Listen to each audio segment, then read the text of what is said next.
Oke, jadi waktu itu tepatnya tahun 97 akhir mas, saya tuh kelas 5 SD, waktu itu masih catur bulan ya gitu, cawu 3 gitu. Iya. Nah, jadi saya pindah rumah sekeluarga ke daerah Ciputat mas, tepatnya di daerah Kedaung gitu. Kalau saya digambarin rumahnya itu cukup besar, cukup luas, bangunannya tapi nggak terlalu besar, jadi sisa tanah yang lumayan luas. Rumah itu tuh berisikan 4 kamar, ada 1 kamar di bagian luar rumah. Saya itu kamarnya itu berderet, dan di rumah itu tuh ada 3 pilar besar dan ada 1 space, menurut saya itu nggak terlalu penting banget. Jadi kalau dari luar kita lewat samping itu langsung masuk ke kamar mandi. Yang bikin spooky di area tersebut tuh, jadi di rumah itu tuh, di rumah kami dulunya kamar mandinya tuh belum ada atapnya mas, dia masih lowong, dan di belakang rumah kami tuh ada 3 pohon mangga kweni, tau nggak mas? Iya. Ada 3 pohon mangga kweni besar dan 1 pohon nangka besar di sana. Kejadian pertama saya alamin di rumah itu, jadi kan kalau pindah rumah itu kan nggak langsung ditempatin biasanya kan. Kita bawa barang dulu, akhirnya barang dibawa, saya ditinggal di sana sama 1 orang saudara lah atau om saya di sana. Saya nginep di sana beserta tumpukan baju, koper-koper, lemari yang udah beresin. Dan karena kasur belum dibawa, akhirnya saya tidur tuh mas di sofa, tapi yang pinggirnya kayu. Dan di depan saya tuh ada lemari lemari pajangan, kayak lemari etalase gitu pajangan. Saya tidur sambil duduk karena nggak bisa selonjoran, karena saya duduk. Dan di situ saya belum ngerasain namanya biar perut tapi sambil duduk. Biar perut sambil duduk. Itu saya nggak bisa ngapa-ngapain, melek nggak bisa gitu. Tapi saya tahu saya bangun tapi saya nggak bisa melek gitu. Saya coba baca doa sebisa saya bisa, yang saya bisa waktu itu. Dan ketika saya melek, di depan saya kan tuh ada lemari kaca etalase tadi, pajangan tadi.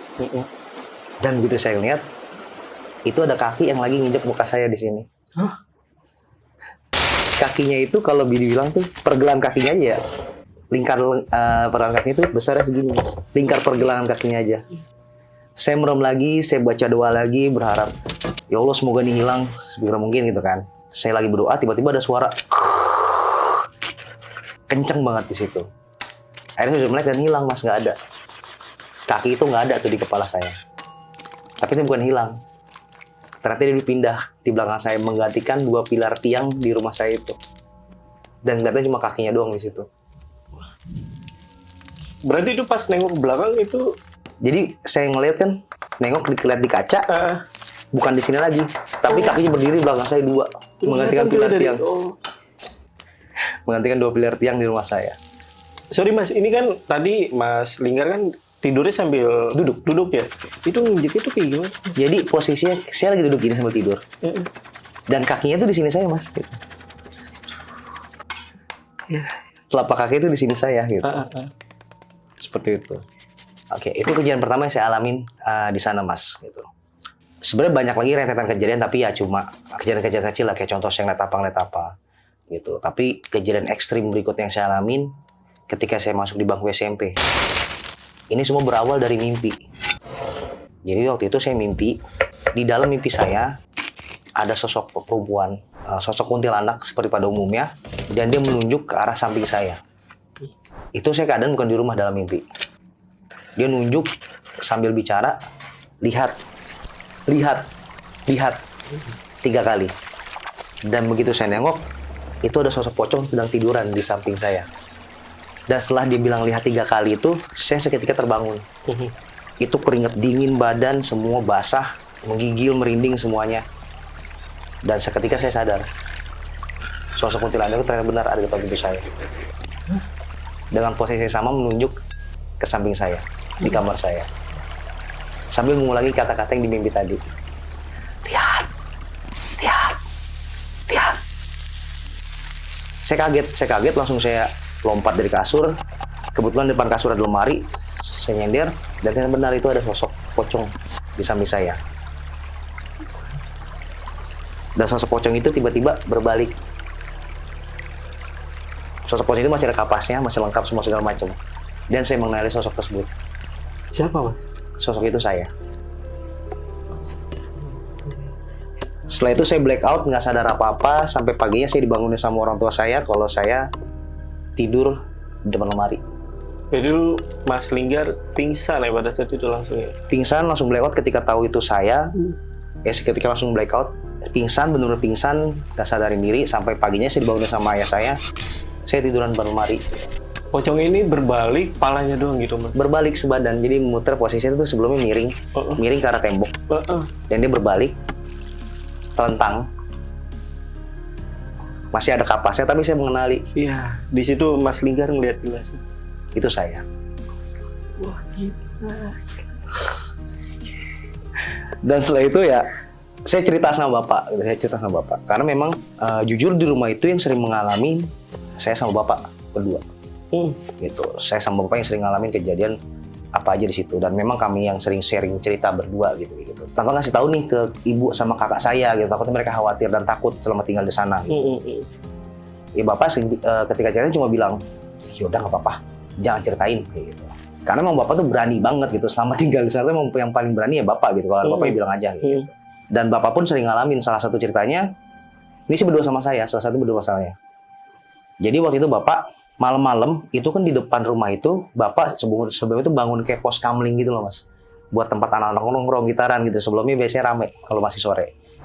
Itu jam 12 malam saya sama bapak lagi nonton TV nunggu bola kalau nggak salah waktu itu tiba-tiba ada suara anak kecil lagi lari-larian di pos kamling itu.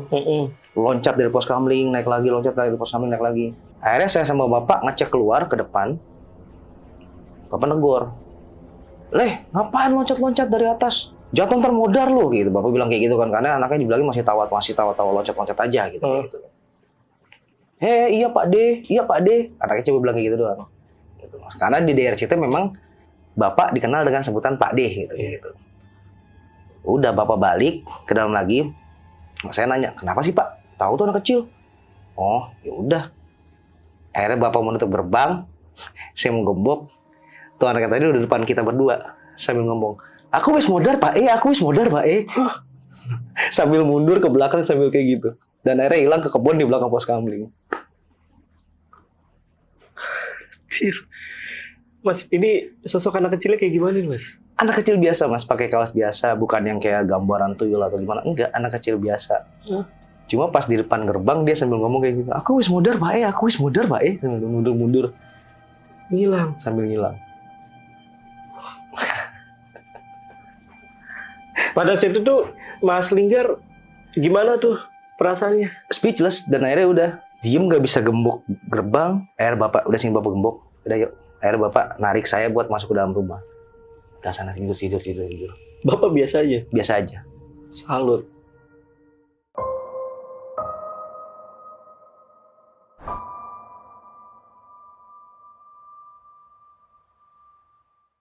Terus juga pernah bapak ngalamin, ini cerita dari bapak juga. Jadi bapak ngalamin, bapak itu di kamar ada satu spot untuk sholat berjamaah sama ibu berdua biasanya. Jadi dalam kamar itu ada satu spot untuk berjamaah, dan ada di ujungnya itu ada apa ya, kayak box gitu Mas, yang biasa buat naruh pakaian bersih, tau nggak?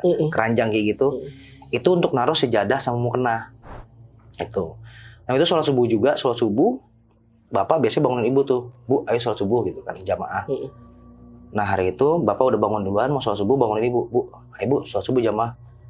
Bu masih ngantuk, "Oh udah bapak dulu sana," gitu. Bapak dulu sana. Ya udah, akhirnya bapak ngambil wudhu.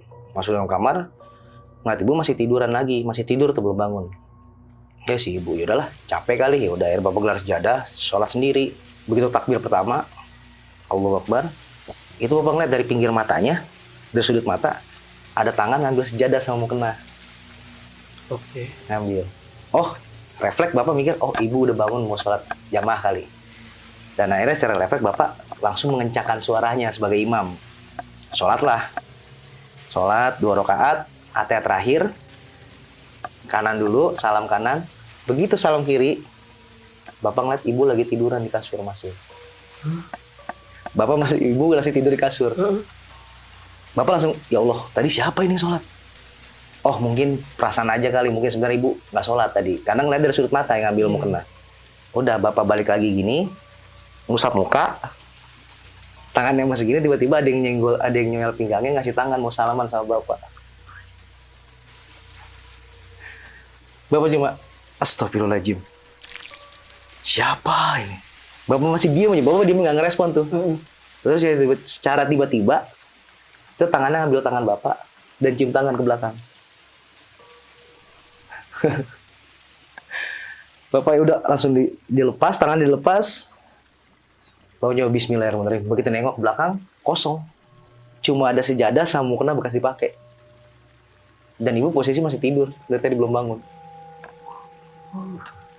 Wah gila mas, merinding gini gila. Sumpah ini gue merinding deh, ceritanya gini nih. Gitu. Dan itu sering kejadian loh mas, kayak yang kayak tadi gitu. Maksudnya yang di sana itu yang paling sering memang menyerupai kayak gitu. Sering banget. Dan ada satu kejadian, ini bapak cerita, bapak kan berani bahas seperti saya bilang tadi. Tapi ada satu kejadian yang bikin bapak takut. Benar-benar takut bapak.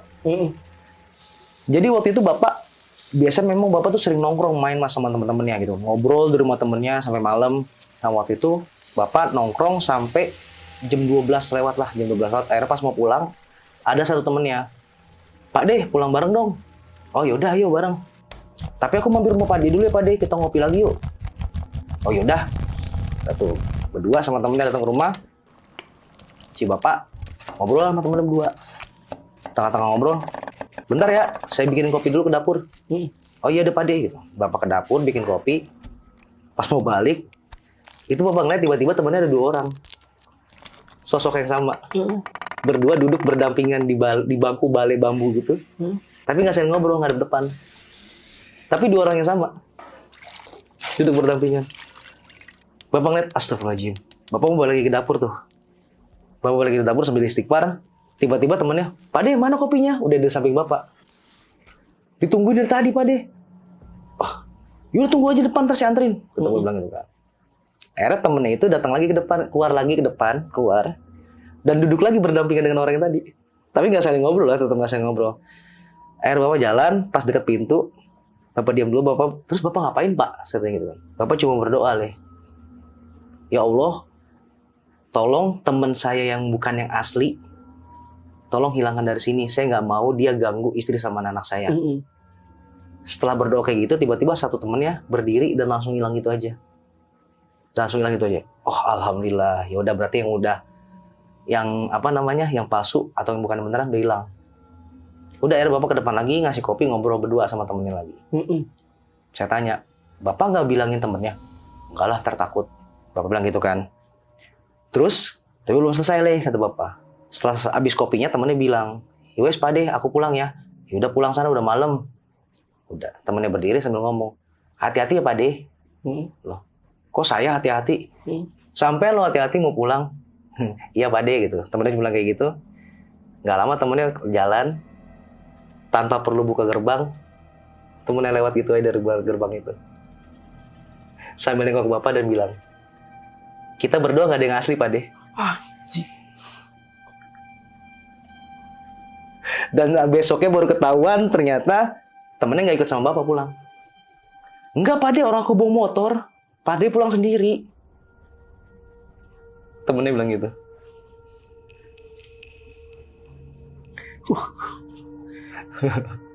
Berarti itu nembus tuh ya? Nembus gitu aja. Ya? Sosok terakhir aja nembus. Ya udah, begitu selesai nembus, orang nengok bapak bilang, kita berdua gak ada yang asli Pak Deh. Langsung udah. Ya Allah, gue ngebayangin nih apa mas? Ketika bapak berdoa, kemungkinan sosok ini emang denger doa bapak. Tahu, masih dikerjain. Mungkin. Itu bapak kena mental tuh ya? Itu langsung kena mental. Biasanya tuh nggak pernah kayak gitu. Jadi tuh gelas kopi apa segala macam ditinggal sampai pagi, langsung masuk kamar udah. Dan abis itu selama berapa minggu bapak nggak mau keluar malam lagi. Karena saking takutnya. Itu yang bikin bapak takut. Salah satu yang bikin bapak takut. Yang biasanya nggak ada takutnya, nggak ada itu sama sekali. Itu doang yang bikin bapak takut. Oke. Sebelum aku nanya soal pengalaman horor ibu, dari Mas Linggar masih ada gak pengalaman lain? Pengalaman lain salah satunya ya paling ketika saya sholat sih. Saya sholat dulu pas zaman SMA ketika mau UAN. Itu biasanya jadi apa tuh? Jadi mulai religius lah, gitu kan, biar nanti bisa lulus segala macam. Nah itu saya mau sholat tahajud. Saya minta titip pesan sama nenek karena nenek ikut tinggal bareng kita di sana. Oh ada nenek juga. Ada nenek, Okay. nenek ikut tinggal bareng. Nek nanti kalau bangun mau sholat tahajud. Oh yaudah, kata nenek. Tapi nenek mesen ya, kata nenek bilang gitu. Kenapa? Kalau pas mau sholat tahajud, pas mau ambil wudhu, pintu kamarnya tutup, jangan dibuka. Nenek mesen kayak gitu. Oh yaudah, gitu. Saya nggak gubris lah, saya nggak bikin gimana. Dan begitu dibangunin, saya ngambil wudhu, saya lupa, saya nggak tutup pintu. Akhirnya saya ambil wudhu, sholat tahajud lah 2 rakaat. 2 rakaat, udah mulai nggak enak tuh, perasaan udah mulai nggak enak, segala macam. Tapi gitu, begitu sholat, Ataya terakhir, ini perasaan udah ada yang ngingetin di belakang nih awalnya. Cuma udahlah. Kan memang biasa dengar kalau sholat tahajud itu biasanya banyak cobaannya lah. Sholat Ataya terakhir, saya nengok kanan, begitu nengok kiri, itu ada sosok pocong lagi begini di belakang saya, samping saya.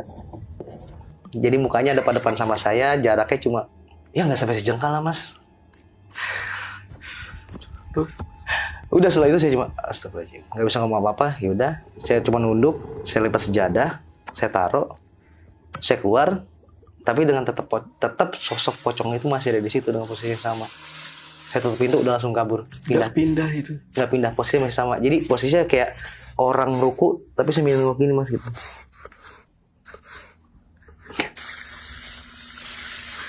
Tapi lu nggak langsung lari deh pada situ nih mas ya? Nggak bisa. Nggak bisa. Bukannya nggak mau, nggak bisa, lebih tepatnya nggak bisa mas. Bener-bener ya freeze, diem aja gitu. Mau nggak bisa langsung lari, teriak juga nggak bisa gitu. Jadi bener-bener wah udah langsung kabur, pindah tidur kamar adek hari itu.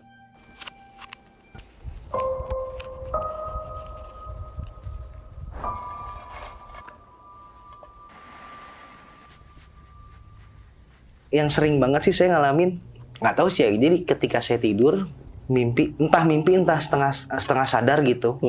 Saya kebangun, itu saya tidur dibangun di rumah saya, di kamar saya. Tata letaknya sama seperti kamar saya. Tapi begitu saya buka pintu, itu kayak bukan rumah saya. Layoutnya sama seperti rumah saya. Oke. Tapi itu posisinya kayak keramik, kayak contoh keramik ya. Ubinnya kalau zaman saya itu udah keramik. Tapi kalau di mimpi saya itu atau yang setengah sadar saya itu masih kayak apa ya? Bukan ubin keramik. Tahu nggak yang kayak buat taplak meja itu yang di bawah, buat alas ubin. Nah itu kayak gitu. Sama kayak gitu. Saya ngeliat anak-anak kecil lari segala macem. Ada ibu-ibu, ada seorang ibu yang lagi nyuruh anaknya mandi, nyuruh anaknya makan, kayak gitu. Dan itu berulang kali. Mimpi itu seperti itu. Mungkin bisa saya simpulin nih ketika ngobrol beberapa orang, itu kayak saya dibawa flashback ke masa lalu, ke rumah itu di masa sebelum saya tinggal gitu. Iya. Rumahnya masih besar pada saat yang ada di flashback itu? Masih. Besar juga? Masih besar. Posisi masih sama. Kalau untuk ibunya Mas Linggar, punya pengalaman juga nggak? Ibu ada. Jadi ibu itu di sana tuh dia jualan lauk matang sama menu sarapan mas, kayak nasi uduk gitu segala macem. Gitu. Dan setiap pagi ibu pasti udah bangun. Siap sholat subuh ibu udah bangun untuk mempersiapkan dagangannya lah. Dan ibu tuh punya tamu langganan yang biasa, ya saya pun udah tahu kebiasaan dia tuh kalau situ ngapain. Gitu. Seorang bawa bapak kurang lebih kisaran umur 50-60 tahun. Jadi asal datang ke sana, bapak itu tuh selalu mesen makanan yang sama. Ketan yang pakai kelapa gitu. Terus sama bakwan atau bala-bala sama tahu isi. Itu dia pasti bawa piring, ngambil piring kecil, ditaruh makanan itu semua, disiram sambal kacang. Sama minumnya tuh teh tawar hangat. Selalu seperti itu karena udah saking langganannya. Itu sampai nggak perlu minta lagi sama ibu piring kecil, langsung ambil piring, langsung ambil makanan, duduk makan, tinggal bayar kayak gitu. Selalu seperti itu. Terus satu momen pernah ibu kalau nggak salah cerita, ini hari Rabu kata ibu gitu. Hari Rabu ya seperti biasa ibu lagi goreng-goreng segala macam. Tuh bawa datang langsung ambil piring, ngambil gorengan, ngambil tahu, sama ngambil ketan, ngambil teh, makan sambil ngobrol-ngobrol dikit-dikit sama ibu. Terus tiba-tiba dari musola kedengeran innalillahi wa inna ilaihi raji'un, telah meninggal dunia bapak ini bin ini segala macam. Ibu tiba-tiba astagfirullahaladzim, itu bukan bapak itu ya. Pas nengok tiba-tiba bapak itu udah nggak ada, cuma tinggal piring sama bekas gorengan dimakan, sama tehnya udah diminum. Jadi yang beli itu bapak yang di enon sama musola masjid itu? Iya. Musola itu ya? Dan kejadian itu berlangsung selama 7 hari berturut-turut. Hah? Selama 7 hari berturut-turut tuh selalu ada, setiap jam yang sama kedatangan bapak itu tuh ada bekas piring dan gelas belimbing, tau kan gelas kaca belimbing bekas teh. Itu selalu selama 7 hari berturut-turut. Dan di hari terakhir, hari ke-7 ibu bilang, Pak, kalau mau makan, kalau mau datang aja gitu. Tapi jangan ganggu saya sama dagangan saya ya. Ibu cuma bilang itu, terus tiba-tiba ada yang kayak nyautin sambil apa ya, menggumam gitu. Itu doang, dan itu suara bapak-bapak itu. Dan setelah itu udah nggak pernah datang lagi. Bentar mas, ini berarti di 7 hari berturut-turut itu si bapak ini datang Iya, pokoknya tuh, lagi gitu, iya, datang kayak beli gitu. nggak kelihatan sosoknya, cuma pasti tiba-tiba ntar ada bekas piring itu sama bekas gelasnya. Tahu-tahu ada aja gitu. Ada aja. Oh, oke, paham. Gue kira datang lagi, tapi tahu-tahu ada itu aja ya. Sosoknya nggak kelihatan, tapi selalu ada bekas piring sama gelas belimbing yang berisikan bekas teh tawar hangat, sama bekas ada sambal kacang di piring itu. Padahal ibu nggak lagi layanin itu ya? Nggak pernah. Gokil juga itu pengalaman ibu. Iya. Gitu, memang rumah itu ya nggak tahu sih, mungkin ini salah satu penyebabnya ya. Salah satu penyebabnya kenapa rumah itu bisa seperti itu gitu. Jadi saya bilang tadi kan saya tinggal di sana tuh mulai dari tahun 97. Saya kelas 5 SD. Dan saya SMA 2004-2005 kalau nggak salah, itu rumah direnovasi. Total, sama bapak direnovasi total. Dan ketika proses renovasi itu, ada tukang dan mandor yang menemukan 4 bangkai ayam cemani di beberapa titik di rumah itu. 4. Dan anehnya lagi, kan saya bilang tadi, saya tinggal di sana dari tanggal 97 sampai tahun 2004 tuh baru dibongkar semuanya. Bangkainya masih utuh. Baru pengen nanya, kok bisa tahu ternyata emang masih utuh. Masih utuh, cuma rumah apa sih, kayak kain bungkusannya yang lapuk. Masih utuh, cuma ada bekas kayak digorok di leher atau disayat di lehernya. Cuma disayat di lehernya, udah gitu. Nggak ada, ya mohon maaf ya, nggak ada binatang-binatang yang dari dalamnya. Baunya juga nggak ada. Harusnya mah kalau udah, ya cara logika kan selama bertahun-tahun itu pasti kan udah nggak ada mas. Udah nggak ada. Itu masih utuh. Ya mungkin itu salah satu penyebabnya, mungkin. Ini salah satu penyebabnya yang bikin rumah itu seperti itu gitu. Tapi keluarga Mas Linggar nggak pernah nyari tahu nih sama orang yang sebelumnya. Itu punya rumah tersebut gitu. Taunya sih dari beberapa warga sekitar ya. Taunya dari beberapa warga sekitar. Ini pendapat dari beberapa warga sekitar yang si empunya rumah dulu. Mungkin pengen apa ya, belajar, kalau boleh bilang kayak ilmu atau kepercayaan lain. Gitu. Sampai akhirnya tuh dia nanam ayam itu untuk menyimpan sesuatu di sana. Menyimpan apa tuh mas? Menyimpannya sih nggak tahu, tapi ada sosok yang menjaga sesuatu yang disimpan dia itu. Dan sosok itu mengganggu salah satunya saya dan keluarga di situ. Gitu. Dan indikasi yang saya bilang tadi, saya ngeliat pocong terakhir itu saya, itu ancaman, lu kalau nggak pergi dari sini, lu jadi itu. Gitu. Seperti itu, jadi ancamannya seperti itu. Dan ya alhamdulillah keluarga saya dan saya sendiri udah nggak menempati rumah itu sih. Rumah itu sudah kita jual dan dibeli sama orang lain gitu. Jadi udah orang lain menempati lah, kita udah nggak tinggal di situ lagi sekarang mas. Gitu mas.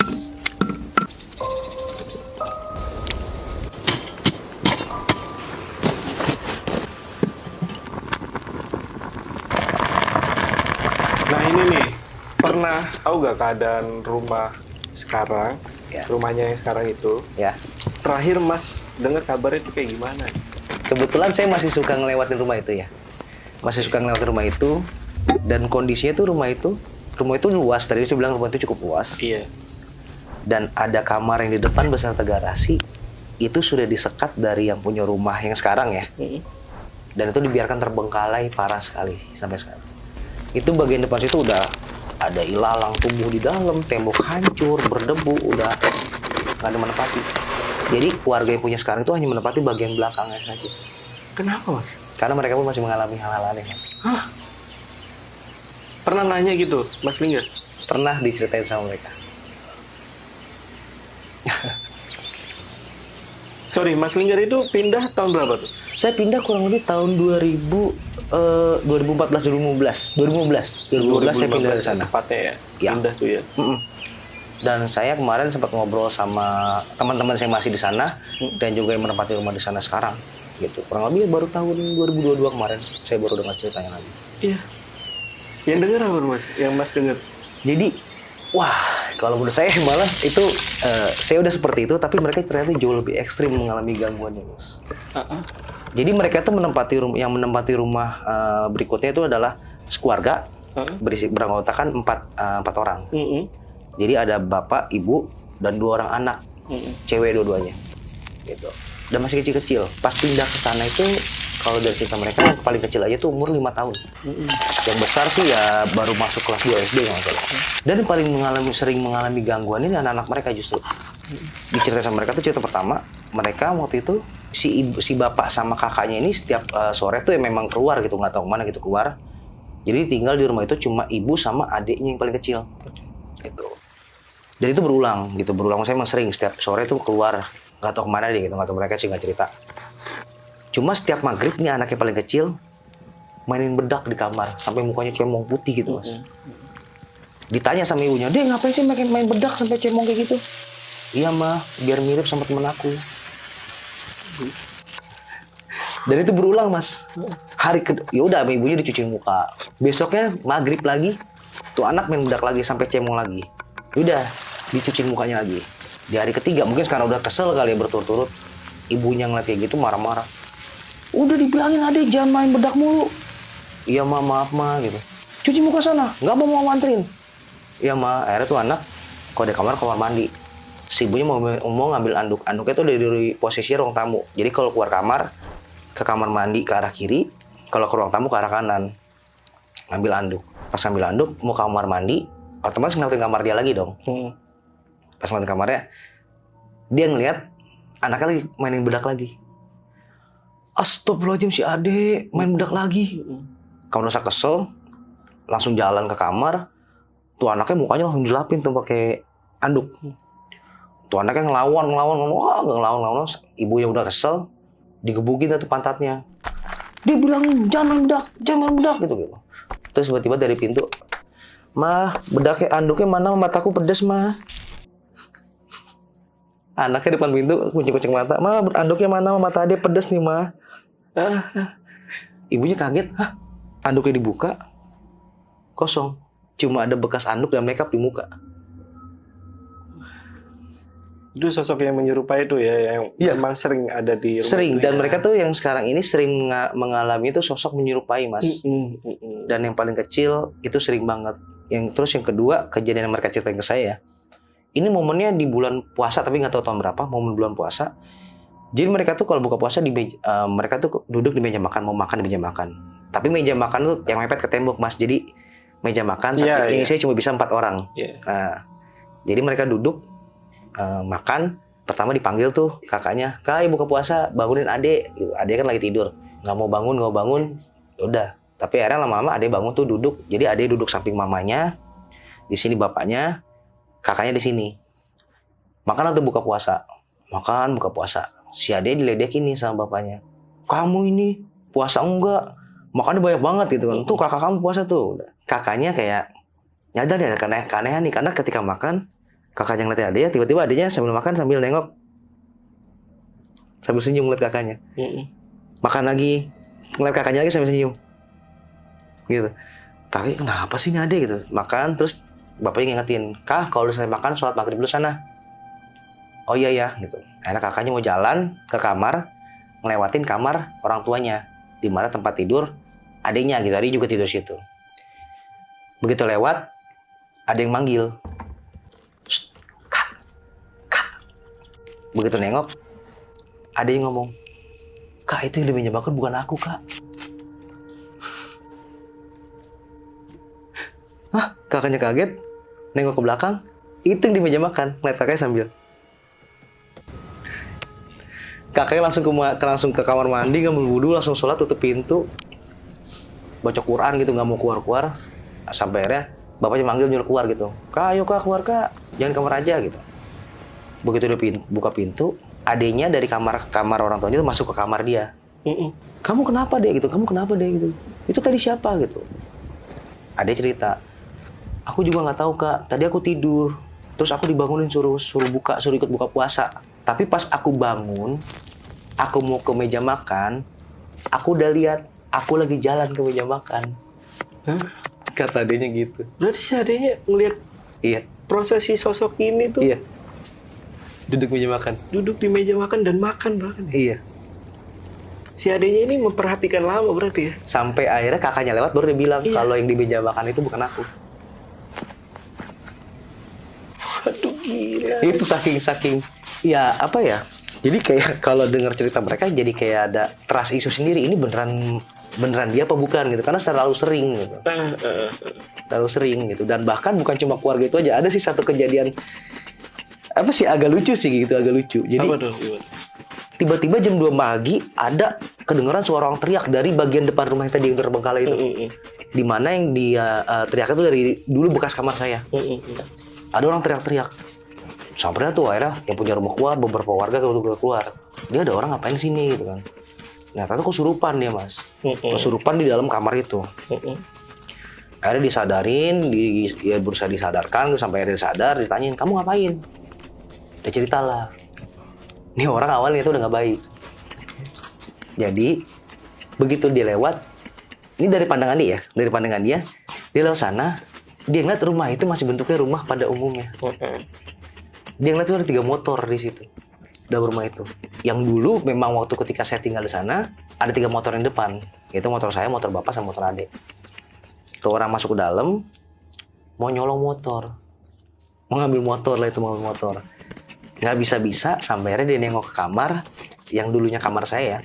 Dia ngeliat ada orang lagi tiduran nonton TV. Yaudah deh, nggak apa-apa. Motornya gue nggak dapet, TV-nya gue ambil. Akhirnya dia tuh berusaha buka pintu dari kaca. Kaca saya kan dulu, kaca kamar saya itu kaca nako yang bisa ditarik. Iya. Jadi tarik, dibuka slotnya. Tapi begitu dibuka, tiba-tiba ada sosok kuntilanak jatuh pas banget depan muka dia tadi pada depan. Dan udah dia pingsan langsung, ya udah dia nggak sadar diri, tahu akhirnya kesurupan. Dan begitu sadar dia kaget, kok ini terbengkalai kayak gini? Saya ngeliatin nggak kayak gini. Saya ngeliatin dulu rumah. Ya udah akhirnya semua warga sekitar yang mau diapain gitu. Mau dikasusin nggak bisa segala macam, ya malah kesian akhirnya. Malah kesian akhirnya tuh orang niatnya mau maling, malah kayak gitu. Ya udahlah sana, pulang aja sana. Udah awas jangan kayak gitu lagi. Gitu. Gue kira pasti sadar digebukin langsung. Enggak, Nah, ya untungnya dia bakal diceritain, ditanya dulu kenapa tadi. Dia cerita gitu. Lah, ya udah mau gimana lagi, warga sekitar juga bingung, ya udahlah. Akhirnya suruh pulang gitu aja gitu. Sosok yang menyerupai itu banyak banget ya. Sosok yang menyerupai memang banyak banget gitu. Jadi bukan yang apa ya, pernah juga kayak ngeliat sosok mungkin ya pocong, kuntilanak, cuma ya sekelebatan gitu aja Mas gitu. Cuma yang bikin lebih ngeri dan takut di sana tuh sosok-sosok tersebut gitu. Makanya yang bikin kita bingung, ini siapa gitu, ini siapa kayak gitu. Nah, pada saat warga Mas Linggar ini renovasi dan ketemu ayam cemani itu ya, itu dibuang atau diapain nih? Akhirnya kita nanya sama warga sekitar yang mengerti. Ya udah sama mereka dibuang gitu. Sama bapak emang udah buang aja, ngapain sih takut-takut. Nah, bapak gitu, karena memang bapak orangnya ya seslow itu gitu. Udah buang aja, buang. Ya maksudnya tapi dari beberapa kayak nenek gitu, tanya dulu, takutnya ntar kenapa-napa kalau kita buang gitu kan. Iya. Akhirnya nanya sama beberapa warga sekitar yang mungkin mengerti, udah akhirnya diputusin untuk itu dibuang aja gitu. Dibuang aja gitu ya? Dibuang aja. Bukan dibakar atau diapa ya? Enggak, dibuang. Tapi dibuangnya di mana nggak tahu saya juga. Nah itu dia tuh. Tapi kenapa sosok yang ada di situ tuh malah nggak hilang gitu? Dari beberapa warga kan, jadi sebenarnya kan si ayam cemani itu untuk perantara. Untuk perantara. Tapi si sosok penjaganya itu memang sudah ditanam di situ gitu. Sudah ditanam di situ, ada di situ gitu. Dan terlebih ketika renovasi ya, kan saya bilang tadi ada pohon mangga kueni dan pohon nangka. Itu otomatis ditebang semua, jadi hilang. Mungkin salah satu juga itu kenapa penyebabnya dia jadi malah standby-nya di rumah. Oke. Gitu. Karena mereka nggak punya tempat lagi gitu ya? Mungkin. Tapi barang yang disimpan sama si penghuni sebelum keluarga Mas Linggar ya sampai sekarang nggak tahu? Nggak tahu. Dan salah satu cara untuk menghilangkan itu harus si yang nanamnya yang nyabut. Gitu, ataupun ya selesai perjanjiannya seperti itu mungkin gitu. Tapi masalahnya si orang ini sudah nggak ada, sudah meninggal dunia, dan nggak tahu harus siapa yang mencabut ataupun menyelesaikan perjanjiannya seperti itu. Berarti masih jadi misteri nih ya rumahnya ya? Masih jadi misteri karena ya jujur sampai kita pindah pun itu nggak tahu memang apa yang disimpan di sana. Itu nggak tahu dan tujuannya apapun nggak tahu gitu. Karena sebelumnya ya dia pun menempati tempat itu keluarga juga. Ya kalau mau maksudnya buat membahayakan atau mencelakakan orang yang tinggal di sana, nggak mungkin, masa keluarga sendiri sih. Iya, Gitu iya. sih. Ini Mas, waktu bokap beli rumah itu harganya murah ya? Gimana ya? Mungkin termasuk murah sih Mas, termasuk murah juga untuk skala luas seperti itu ya. Skala seperti itu dengan surat-surat yang lengkap gitu, dan bangunan yang ya mungkin ya belum dibilang bangunan yang bagus-bagus banget sih, cuma sudah cukup lah gitu, sudah cukup. Itu termasuk yang murah sih sebenarnya gitu. Tapi alasan pindah bukan karena ada gangguan? Enggak sih, sebenarnya bukan.